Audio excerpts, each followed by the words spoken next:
Oh yes, oo. Nag-usap kami ng mga kasamahan ko sa Office of the Vice President and syempre lahat ay apprehensive pa sa nangyari noon sa mga personnel. Nangyari noong committee hearing sa House of Representatives sa mga personnel ng Office of the Vice President na ang daming kinabahan, ang daming nagka-anxiety, ang daming nagkasakit. So sinabi ko sa kanila na it is best kung ako na lang yung aharap sa budget hearing ng Office of the Vice President. Next question, Marian. VP, yung 7.4 million pesos po na binanggit nyo, security personnel po, na public funds po ba galing? Yes. Oo. Napakaklaro na, no, na wala akong ginamit para sa akin, para sa Vice President, na pera ng gobyerno para sa mga biyahe ko overseas. Ang merong charge sa Office of the Vice President ay yung security at decision yon ng Armed Forces of the Philippines kung magpapadala, ilan at kung sino. At yung pangalawa ay yung sa Office of the President, Office of the Vice President personnel na sumasama kapag meron akong events at activities for the Office of the Vice President. Ma'am, you were given an option earlier kung pwede niyo i-waive ang iyong parliamentary immunity, but you opted to answer the questions anyway. Why po? Yes, oo. Ano nga ba yun? Meron silang tradisyon. According to the House of Representatives, meron silang tradisyon na hindi na nag-hearing ang budget ng Office of the President at Office of the Vice President. Pero kanina tinatanong ako kung i-waive ko ba yung tradisyon na yon nila, no? The privilege. Yes. And sinabi ko na i-waive ko yung privilege na wala nang tanong sa budget ng Office of the Vice President. Ma'am, last two questions. Ma'am, were you expecting yung mga confidential fund questions and yung mga questions about your travel doon sa mga lawmakers na galing sa Makabayan Block? Were you expecting it already? Yes, oo. Madami kaming mga in-expect na mga tanong pero dalawa lang yung nilabas nila, no? Yung tanong sa confidential funds na sinabi ng defense lawyers na huwag sagutin kasi meron silang defense strategy na hindi dapat nalaman. Ma'am, pero yun nga ma'am, you expected po ma'am na parang dalawa lang yung Makabayan pero yung minority po ma'am had to offer your privilege, parang nirespect nila na hindi na sila magtatanong. So ano po reaction po niyo na yung almost all of the minority block po ma'am hindi na rin po nagtanong aside mo ng Makabayan? Hindi ko naintindihan yung tanong, sorry. Kasi po ma'am, kasi na parang winade na rin po ng minority, hindi na po nagtanong ng almost lahat ng minority, members ng minority sa inyo. Of course, majority expected na hindi na magtatanong. Yung minority hindi po nagtanong sa inyo, ma'am. So, ano po yung reaction po niyo na parang dalawa lang sa minority, yung Makabayan Block lang nagtanong and hindi lahat yung ng minority members, ma'am? Wala akong feelings or reaction sa doon. Ma'am, why do you think the House question. Appropriations Panel extended parliamentary courtesy to you this year? Because last year nga po, medyo nagkaroon ng intense scrutiny over your over alleged secret fundraising model. Why do you think? Hindi ko alam. You have to ask the House of Representatives kung anong iniisip nila. Ma'am, kanina you mentioned that you were answering kasi minsan lang tayo nagaganito. subject of an impeachment trial. Ma'am, are you still expecting na nag-e-enjoy si VP sa madalang lang naman pala magpa-interview. Sige na, hayaan mo na sila. Ito talaga si Sir O.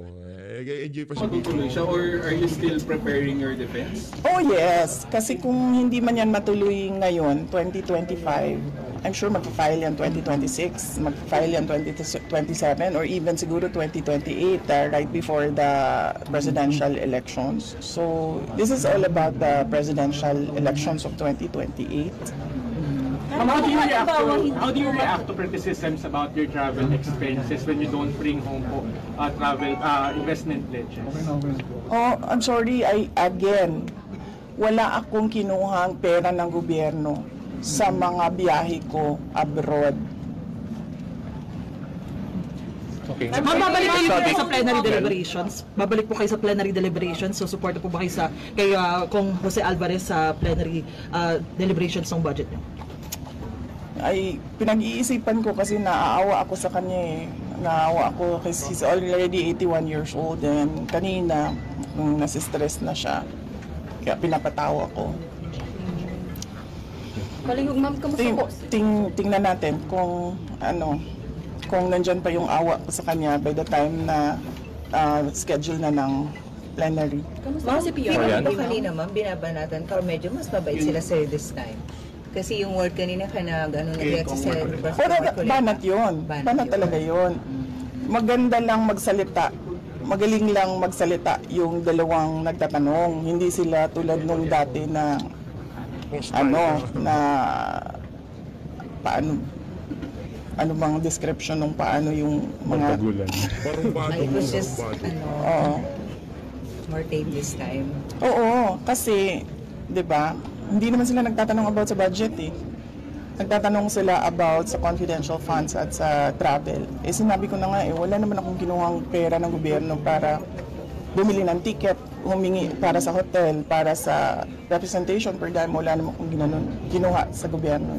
Ma'am, were you expecting an atmosphere a while ago na gano'n na magiging scenario or you prepared for a more intense sagutan sana kung sakali? Were you surprised na gano'n lang kanina? Far from the last time you were Hindi lang yun naging intense kasi hindi ako bumanat. Last time kasi, bumabanat ako kaya naging intense siya. So kanina, naisip ko, pamanatan ko ba ito sila o hindi?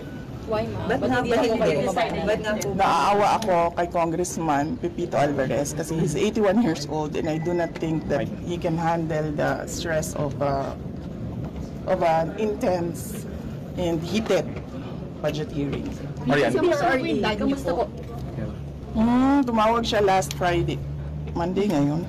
Hindi siya tumawag kahapon. It's Tuesday now, ma'am. Last Friday siya tumawag. He's okay. Paano okay? Can you elaborate ba? He's okay. Nag-usap kami about politics. Nag-usap kami about flood control. Nag-usap kami about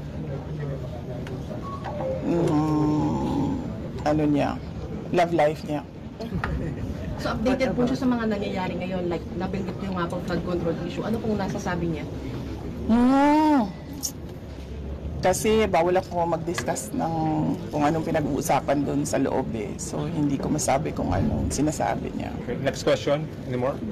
Pero nakababahala kasi parang ang sinasabi kasi ni Attorney Hongkwan, he's unfit now. That's why we kept on asking how is really the former president kasi di ba parang kaya po na-defer ang kanyang supposedly confirmation of charges because of his health and medical condition.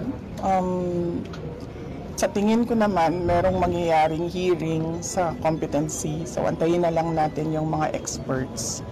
Both sides, sa ICC, sa prosecution, sa defense side. And I'm sure maglalabasan yung mga experts para sabihin kung ano yung problema. Okay. Ma'am, were you able Do you think Solas. Marian? he is well, ma'am? He is fit to stand trial? Ay, naku, hindi ako expert sa kung ano dapat ang kapasidad ng isang witness or ng isang accused. Pero ma'am, sa conversation niyo, sharp pa rin po bang mag-ano po sa pag-isip mo si former president? Sige, antayin na lang siguro natin yung hearing sa competency kung meron man.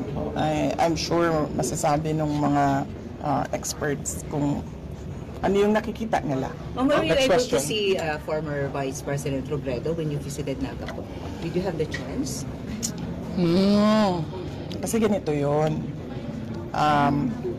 Noong nagkita kami ni Vice President Robredo sa bahay niya, alala nyo, hindi naman odd yun. Hindi odd yun sa akin kasi binibisita ko talaga yung mga former vice presidents. Nag-courtesy call ako sa kanila, nagpapakilala ako. Sinasabi ko kung ano nangyayari sa opisina, ano yung projects ngayon, mga ganon, updates. At dahil doon, binanatan si Vice President Leni Robredo ng mga kasama niya, mga yellow, mga pink, particularly ni Senator Trillanes, At hindi ko kasi gusto yung nagaganon yung isang former vice president. Being a vice president, ayoko yung ginaganon ang mga former vice president. So, for this visit sa Naga City, nagdesisyon ako na huwag kami magkita para wala nang masabi ang mga tao about former Vice President Leni Robredo. Haji. Usap po kayo. Usap kayo. Hindi man, wala kaming numbers sa isa't isa. Haji. Apo. Ma'am, Madam Vice President, magandang tanghali po. Baka lang po aware po kayo sa recent moves po ni Cavite Representative Kiko Barzaga sa House. Parang china-challenge niya po kasi yung leadership ni House Speaker Martin Romualdez ba? Oh, dapat lang. Dapat lang talaga.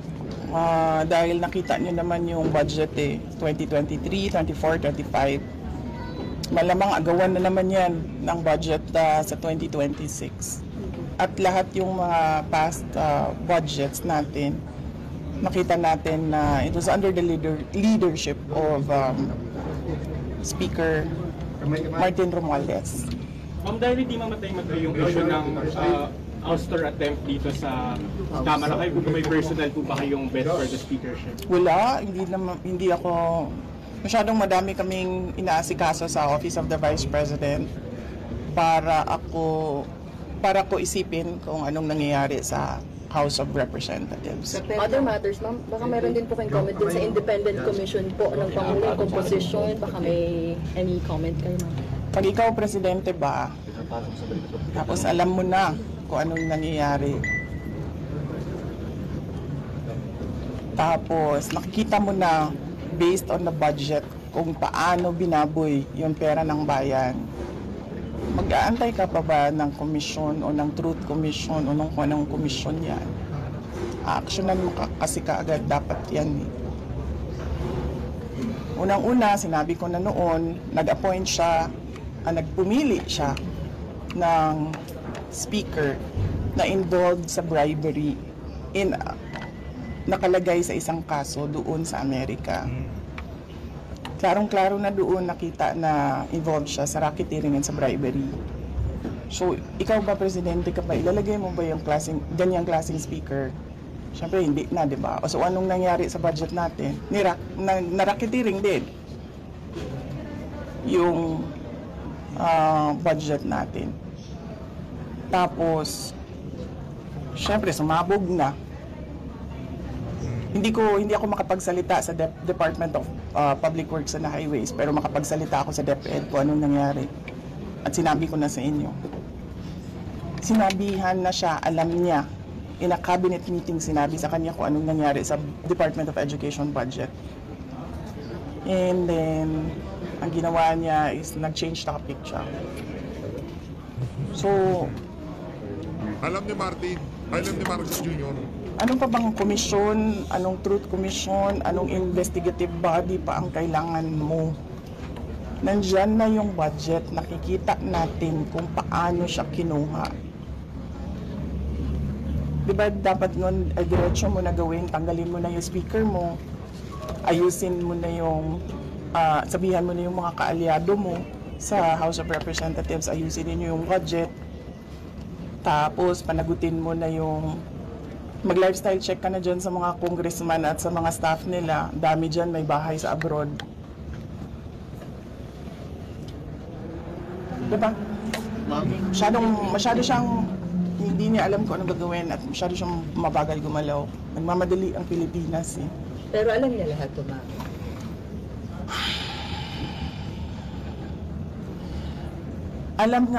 Alam nga nung bata na nakikinig lang at nanonood lang ng balita at nagbabasa lang ng budget.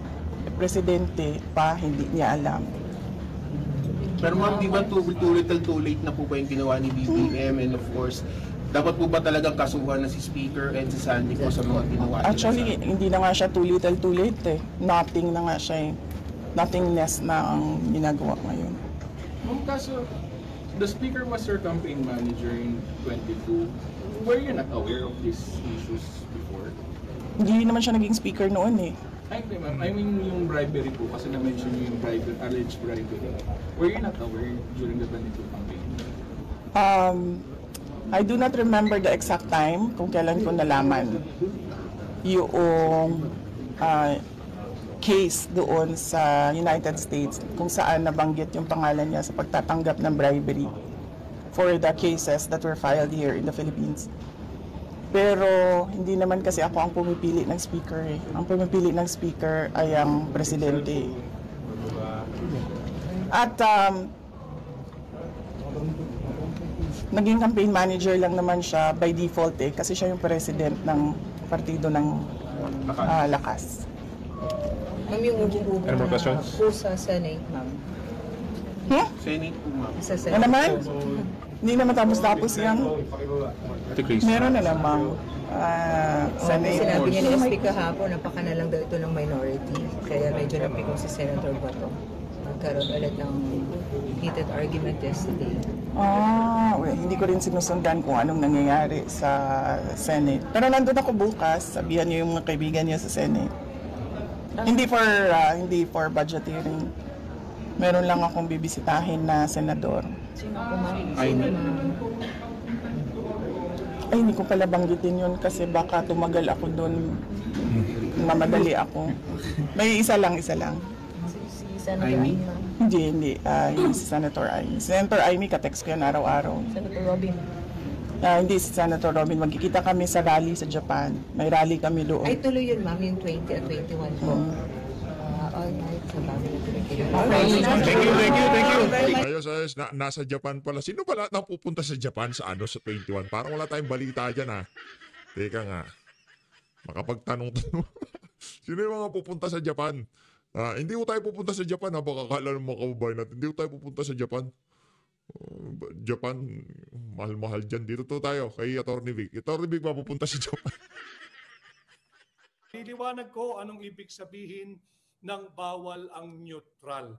Yan. At siyempre, ang usapin pa rin natin ay itong napakalalang problema ng flood control funds anomaly at itong flood control projects or flood mitigation projects anomaly.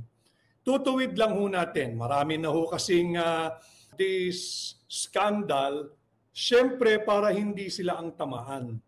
Hindi po si Bongbong Marcos o si Pangulong Marcos ang nagbunyag at dapat ikredito sa pagputok nitong maanumalyang flood control projects. Hindi po siya ang dapat tingalain ng sambayan ng Pilipino dahil kagaya po ng ating pagla-live in the past, sabi ko na po ito at sasabihin ko ulit, kung meron man pong most guilty, si Bongbong Marcos po iyon. Bakit?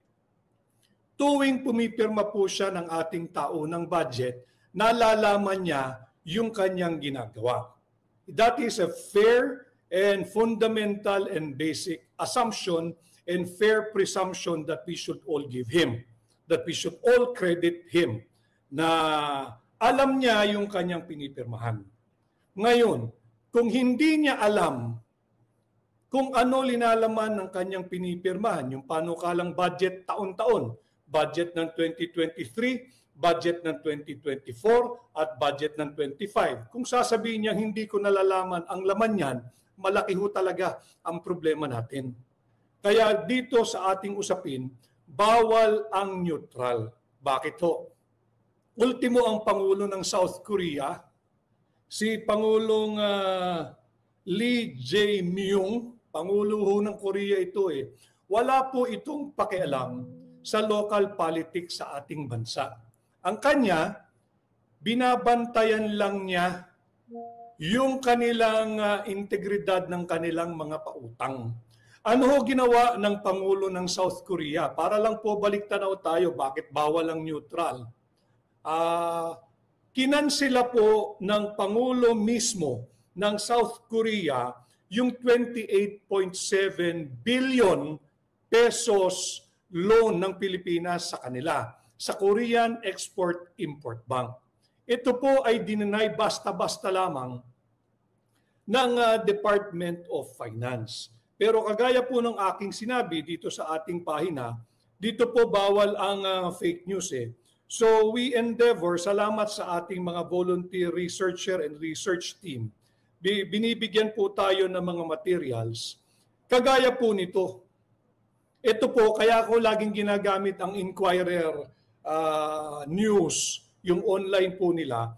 Kanila po ito sa pamilya Romualdez po ito Para po hindi nila maitanggi at hindi nila sabing fake news. Ito po yan papakita lang ho natin. South Korea stops 28.7 billion Philippine loan citing risk of corruption. Pero yun po, yung sinabing citing risk of corruption, yan po, inispin na po yan, pinalabnaw na po yan. Dahil ang totoo pong sinabi ng Pangulo ng South Korea, kaya niya tinigil yung 28.7 billion peso loan dito sa Pilipinas due to massive corruption at looting of public funds. Massive corruption at looting of public funds. Ano po ang ito po ito international po ito. Para lang po makita din ninyo dahil mahalaga na yung ating pong pinag-uusapan dito ay may basihan dahil nga dito sa ating pahina sinisikap nating iangat ang antas ng pampublikong diskurso. Lahat po ng mga nananangali, magandang tanghali po sa inyo, yung ating mga kasama, sa hanay po ng mga manggagawa, yung mga professionals, yung mga doctors, yung nurses, na nadagit din po dyan sa pondo ng PhilHealth. Kasali po kayo sa usaping ito. So dito makikita nyo, si President Lee Jae-myung, malinaw po yan, President Lee Jae-myung orders immediate halt of Philippine project amid corruption concerns. Yan po yung pahayag. Dinanay po ito ng gobyerno ng Pilipinas through the Department of Finance. Pero siyempre kinakailangan lagi tayong may basihan para naman po hindi ito he said, she said. Ito po yung isang prueba na may utang tayo Tingnan niyo po yung ilalim. Di ba?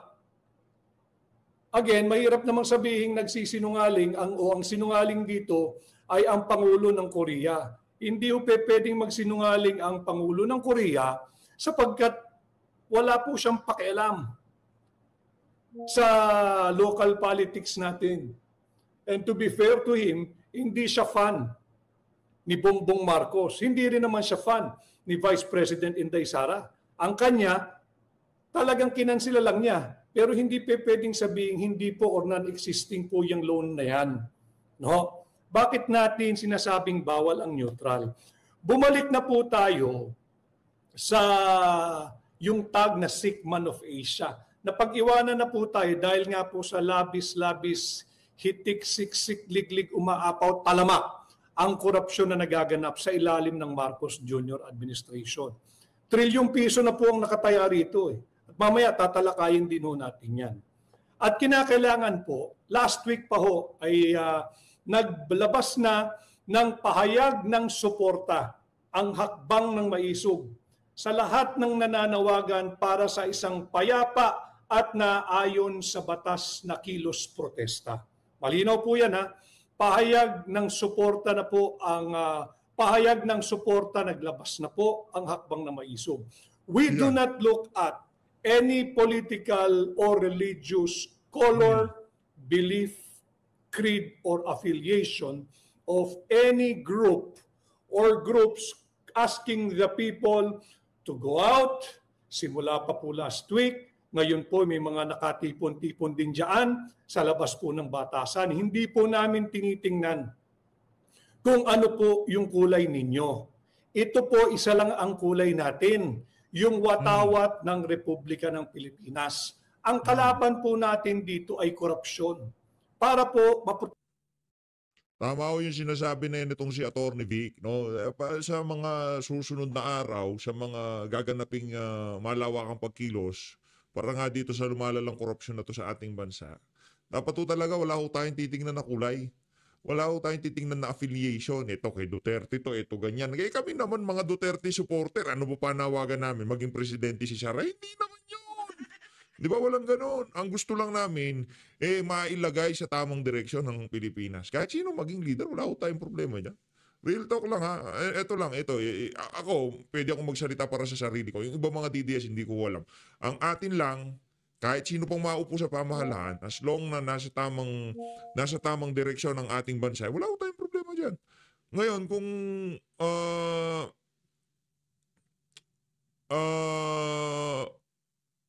meron mang iilan dyan na nanawagan na ibagsak ang pamahalaan o kung ano pa man, meron ho tayong problema dyan. Pero tayo dito sa PH Update, at alam ko, 10 ng ating mga kasama dito, sigurado ho tayo na ang panawagan lang ho nila, mailagay sa tama ang ating pamahalaan. Yun lang naman ho talaga.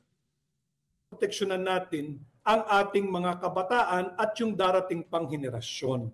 We want to give our youth, whether kamag-anak natin o hindi natin kakilala, yung kabataang Pilipino, ang nais po nating lahat ay mabigyan ng disenteng buhay.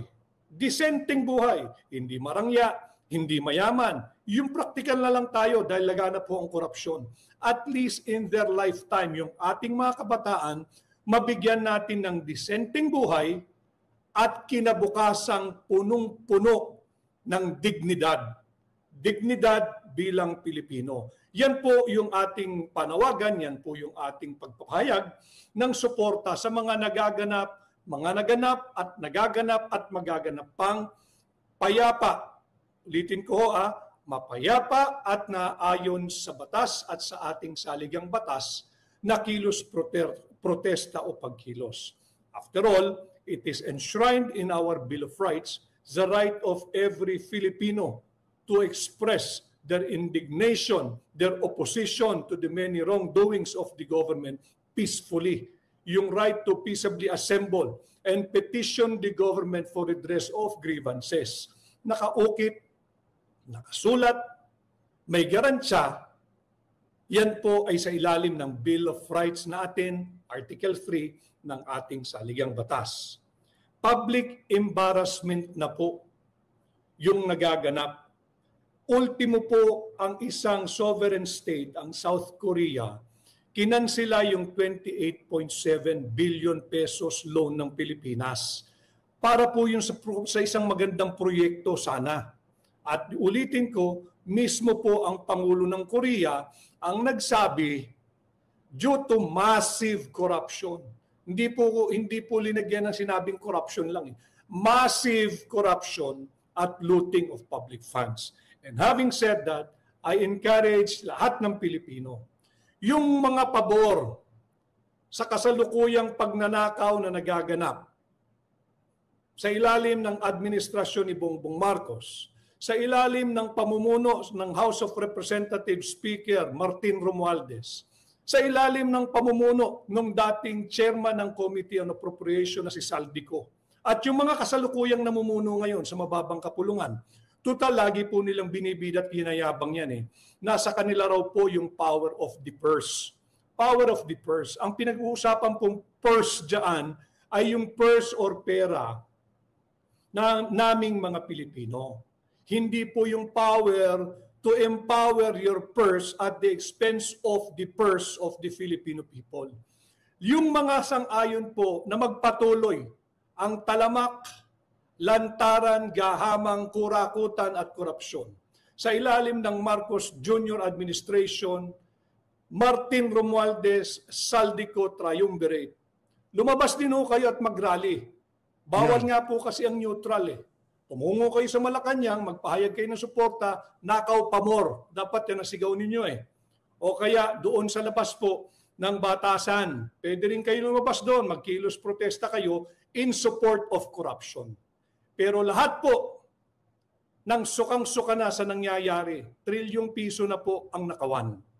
Lumabas po kayo kung nasan man po merong malapit na payapa at naayon sa batas at sa ating saligang batas na pagkilos o kilos protesta. Magpahayag po kayo ng inyong saloobin. Sumali po kayo ng rally. Maging maingat lang kasi may mga nananawagang iba na sumama pero hindi ko po kilala kung sino yung grupong yan. Maging maging mapili lamang, maging maingat lamang, magmasid, piliin ho ninyo yung tamang grupong sasamahan.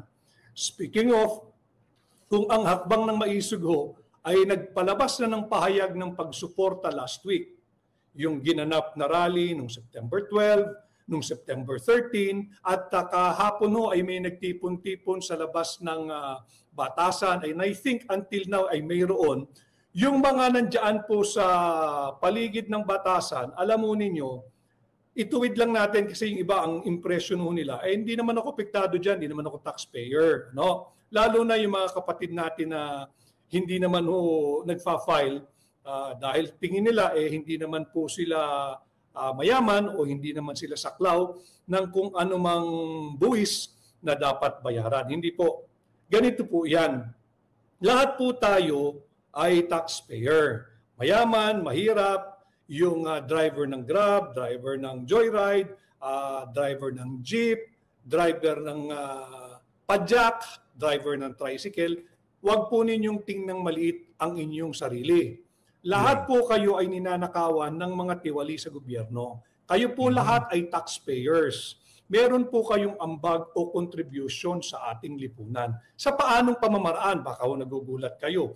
Yung mga kasama natin na nagtitinda lamang po ng sigarilyo, wala pong nakakahiya doon. Yung nasa EDSA po, pagka-traffic at araw-araw naman ay traffic, na nagtitinda ng turon, ng maruya, ng tubig, ng mani, ng balot, kahit sa C5 o kung saan man pag may traffic.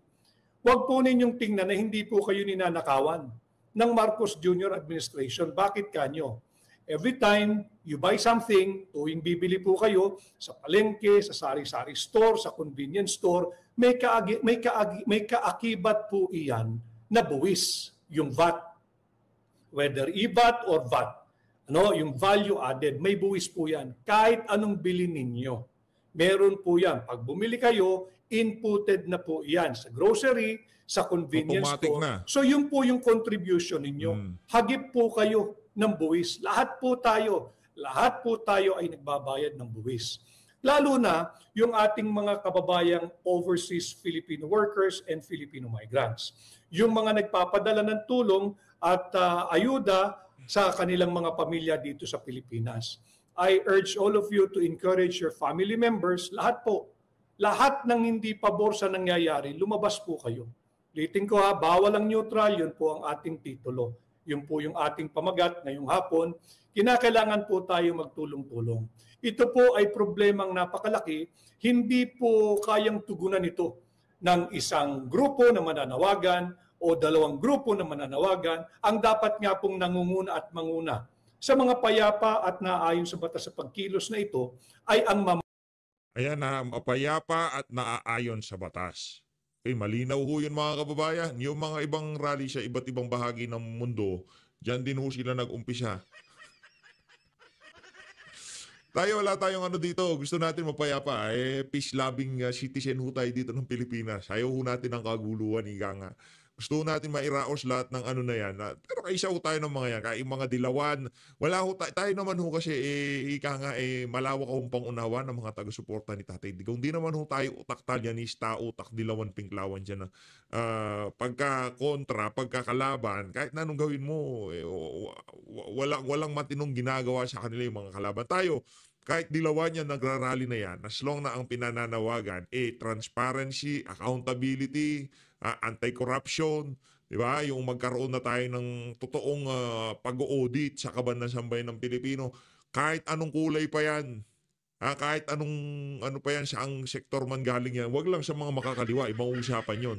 Yung mga makakaliwa, mga siraulo yan, wag ko kayo sumama sa mga yan. Diba? Mga oportunista yan. Gagamitin nila yung mga tao para ma-advance yung kanilang mga ideolohiya. Yan ang kanila. Yan ang kanila. Ang gusto lang nila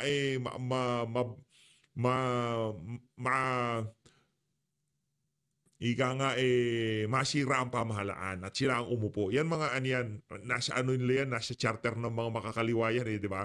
Nung hindi na nila alam nila hindi nila kayang talunin ng pamahalaan, sumali sila sa pamahalaan. Nandyan yung mga kabayan, bayan, kabataan, nandyan ho sila. Kumbaga, if we can't beat them, join them. Tapos from the inside, wawasakin natin pamahalaan. Tingnan nyo. Di ba, nung panahon ni Tatay Digong, kahit anong progresyo pa, wala naman silang pakialam. Pero ngayon, pera-pera din naman kasi yung mga yan. Wala naman mga prinsipyo at paninindigan yung mga yan. Kaya tayo dito, kung kahit anong kulay pa yan, mapapinglawan, dilawan, mga loyalista, as long na kayo ay nananawagan para sa kabutihan ng sambayanan, yung mawala ang korupsyon, di ba? Mawala ang katiwalian, pagnanakaw sa pamahalaan, kaisa nyo ho dyan ang ating mga kababayan. Kaisa nyo ho mga OFW, kaisa nyo ho yung mga vlogger. Sigurado magkakaisa ho tayo dito. Kahit, kung for example, sa rally, napasama tayo dyan. Kahit katabi ko pa pinglawan, wala akong problema dyan. Kahit katabi ko pa dilawan, wala akong problema dyan. As long na iisa lang ang panawagan natin, magkaroon ng accountability. Managot yung mga magnanakaw sa pamahalaan. Yun lang ho ang atin dito. Ngayon, pagdating sa in confidential front ni VP Sara, kasi yun na susunod na argumento doon. Paano yung kay VP Sara? Walang problema to. Kaya nga meron ng kaso sa ombudsman, di ba? Meron ng pananagutan at sinasagot yon nitong si VP Sara. Sinasagot niya kung sakaling matuloy yung impeachment sa 2026, sasagutin niya yan. Ang tanong, itong kay Zaldico, kay Martin Romualdez, yung mga nabanggit na congressman, sinasagot ba nila? Meron ba silang asuntong kinaharap sa ombudsman, sa Korte Suprema, o kung saan pa man? Wala ho mga kababayan. Kaya tayo dito, panawagan natin accountability. Yung kay VP Sara, huwag yun nang isali yan kasi may kaso na yun. Dire-diretso. Mamayang Pilipino. Walang bandera ng mga political parties. Bawal ang EPAL. Yung mga cause-oriented, bawal ang EPAL. Ang dalin po ninyo, ako po'y nananawagan, lahat po nang lalabas sa September 21. Ang dalin po ninyong watawat ay watawat ng Republika. Yan po ang dalin ninyo.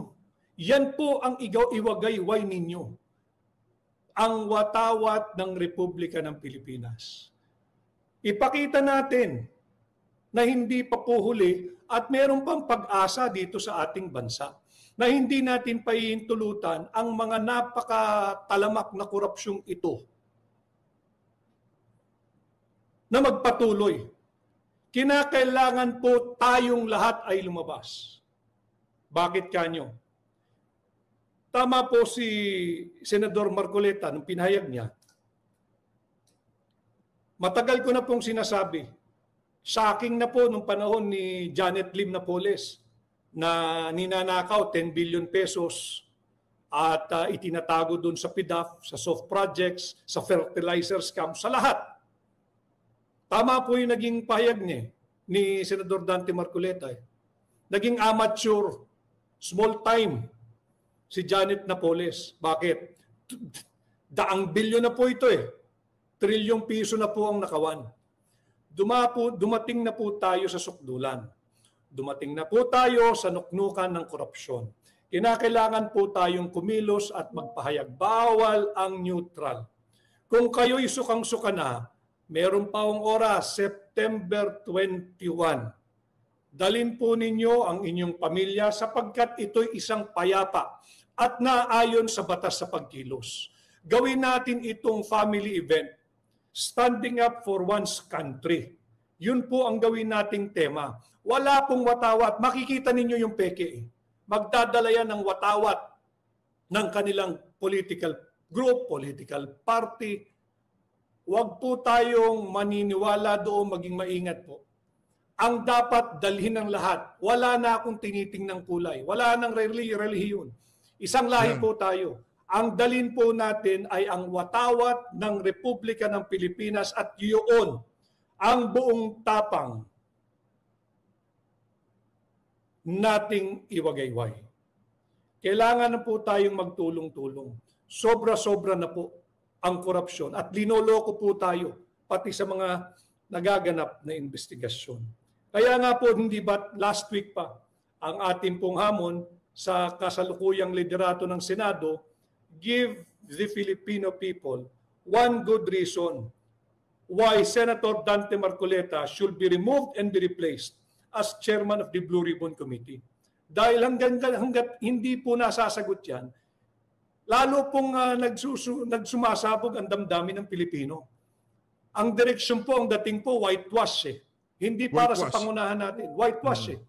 Tinutumbok na po ni Senador Dante Marcoleta yung ulo ng korupsyon. Maaring 3 sila, maaring 2 sila, pero yung isa doon sa mga ulo, hagip na po eh. Si Saldico. Si Saldico. Hagip na po eh. Humihigpit na po, sumisikip na eh. At nung tila hindi naaawat, si Senador Dante Marcoleta, pinalitan agad-agad. Habang nagse-session ho nung last Monday, habang nagse-session, habang naghihiring yung Blue Ribbon, bago po mag-session sa plenaryo ang Senado, habang naghihiring po yung Blue Ribbon, inari na po yung liderato ng Senado. Tanggal na po yung naghihiring eh. Ganun po kalupit, talagang linalayo nila doon sa center of gravity yung investigation. And it's time that we all stand together regardless of political color, affiliation, creed, or belief. Magsama-sama po tayo. Again, bawal ang neutral. Yung pabor sa korupsyon, lumabas din kayo. Wala namang pumipigil sa inyo. Magtipon-tipon kayo sa Malacanang, doon kayo, magdala kayo ng placard, yes to more corruption or corruption pamor. Kurakot pamor. Kaya dyan, sa mababang kapulungan, maglalagay din kayo ng inyong lugar at entablado, total, nandiyan naman talaga maraming pera, lagay nyo ron, we support corruption. We move for more corruption.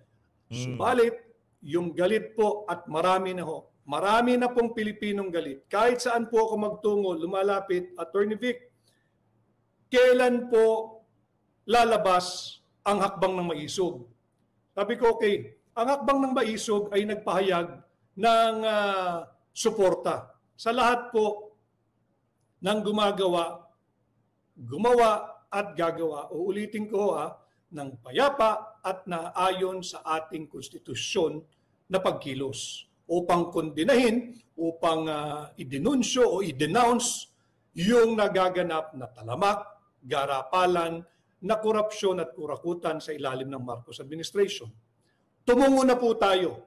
Ngayong araw na ito ay meron na pong pahayag ng paglabas ang hakbang ng maisog. Iyan. Nanawagan po ako, maisog po ito, hindi po political party ang maisog. Ang maisog is a social movement that has been calling, advocating, and standing for the respect of the Constitution. We're calling for the people to defend the Constitution. As early as the fake People's Initiative they have attempted noong 2024. Hindi ba? Ang hakbang ng maisog ay ito na ho ang pahayag ng paglabas.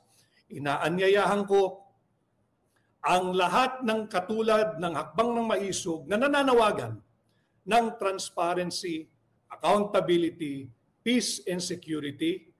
Magtungo po kayo sa September 21, linggo po ito, sa Liwasang Bonifacio, yung mga nandito sa NCR. No? Lahat po ng nasa National Capital Region, lahat po ng nasa Metro Manila na nais ng magpahayag. Marami po kayo. All walks of life, dinalapitan po ako nagtatanong. Eto na po iyon. Ang pasya po ay meron na po tayong pahayag ng paglabas September 21, magtungo po sa Liwasang Bonifacio. Magsisimula ang programa ng 1:00 ng hapon, pero umaga po ay maaari na kayong magtungo dyan. Permit or no permit, sa Liwasang Bonifacio po ang hakbang ng maisog for Metro Manila. Ang gagawin pong paglabas dito sa pahayag ng paglabas ng hakbang ng maisog, hindi lamang po ito Metro Manila. Meron pong gagawin na payapa at naayon sa saligang batas sa pagkilos, sa Bacolod, sa Cebu, sa Davao, sa Marawi, sa General Santos City, sa Cagayan de Oro, sa Iloilo, sa Dumaguete, sa Pagadian, at Pakinggan nyo lang ho ha, yung mga kababayan natin dito na nagtatanong sa comment section sa lugar daw ho ba nila na itong lugar na to, meron ba daw hong mga pagkilos na gaganapin. Ayan o, iniisa-isa na ng nitong si Atty. Vic Rodriguez ha, tinig maisog kung saang mga lugar yaang gaganapin ng mga sabayang pagkilos sa araw ng September 21. Sa Butuan. Kung meron pa pong hahabol, may mga araw pa po na magla-live tayo, magsasabi po ako kung ano yung karagdagang lugar. Ulitin ko ho, ito pong aking binabanggit ay napagpasyahan po at kaya po meron na tayong pahayag ng paglabas. Bawal po ang neutral. Lahat po ng galit sa korupsyon, lahat po na gusto ng idinunsyo o i-denounce ang korupsyon, magtungo po kayo sa Liwasang Bonifacio. Nandun po ang Hakbang ng Maisog, September 21. Yan po yung araw natin, September 21. Nananawagan po ako sa lahat ng nasa Metro Manila. Sumuporta po kayo. Lahat po ng galit sa korupsyon at nais proteksyonan ang ating mga kababayan, magtungo po kayo sa Liwasang Bonifacio on September 21. Umaga pa lamang po, pwede nang magtungo dyan. Ang simula ng programa ay 1 p.m. Permit or no permit, tutuloy po ang Hakbang ng Maisog sa Liwasang Bonifacio sa darating na linggo, September 21, 2025. Yung mga kasama po natin na nasa Bacolod, nasa Cebu, sulat po nyo nasa Bacolod, nasa Cebu, nasa Davao, nasa Marawi, nasa Jensan, nasa CDO, nasa Iloilo, nasa Dumaguete, nasa Pagadian, nasa Butuan. Meron din pong payapa at naayon sa saligang batas na pagkilos na yan. Meron pong nag-message si Colette Romares Suzuki. Colette Romares Suzuki, ang panawagan po ng Hakbang ng Maisog, ang pahayag ng paglabas ng Hakbang ng Maisog, hindi lamang po nationwide. Ito po ay worldwide.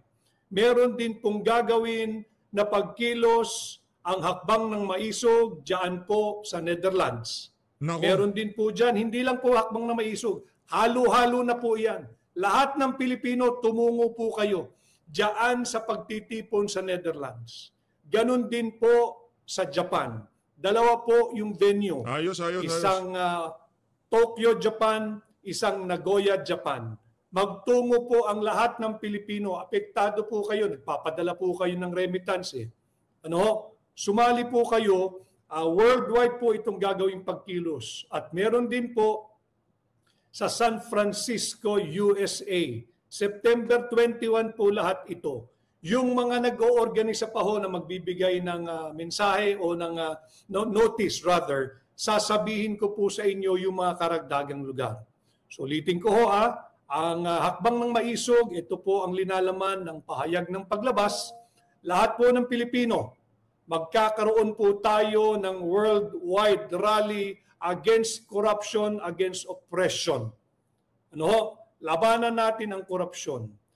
Sa labas po ng bansa, sa Netherlands, lahat po ng Pilipino, wala pong grupo-grupo riyan, sumali po kayo. Diyan po sa Netherlands sa September 21, diyan din po sa Japan, sa Tokyo at Nagoya, diyan din po sa San Francisco, USA. Dito po sa Pilipinas, gaganapin po ang pagkilos sa Dumaguete, sa Pagadian, sa Butuan, sa Bacolod, sa Cebu, sa Davao, sa Marawi, sa General Santos City, sa CDO at sa Iloilo. Yung mga nasa Metro Manila ho, tumungo po kayo sa linggo